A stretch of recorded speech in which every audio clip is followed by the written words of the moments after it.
بسم اللہ الرحمن الرحیم۔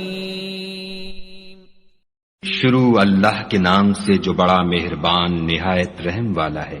ہمیں اس شہر مکہ کی قسم، اور تم اسی شہر میں تو رہتے ہو، اور باپ یعنی آدم اور اس کی اولاد کی قسم کہ ہم نے انسان کو تکلیف کی حالت میں رہنے والا بنایا ہے۔ کیا وہ خیال رکھتا ہے کہ اس پر کوئی قابو نہ پائے گا؟ کہتا ہے کہ میں نے بہت سا مال برباد کر دیا۔ کیا اسے یہ گمان ہے کہ اس کو کسی نے دیکھا نہیں؟ بھلا ہم نے اس کو 2 آنکھیں نہیں دیں، اور زبان اور 2 ہونٹ نہیں دیے؟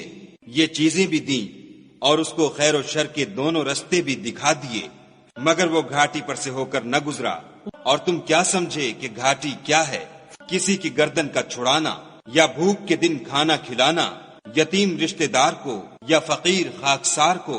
پھر ان لوگوں میں بھی داخل ہوا جو ایمان لائے اور صبر کی نصیحت اور لوگوں پر شفقت کرنے کی وصیت کرتے رہے۔ یہی لوگ صاحب سعادت ہیں، اور جنہوں نے ہماری آیتوں کو نہ مانا وہ بدبخت ہیں۔ یہ لوگ آگ میں بند کر دیے جائیں گے،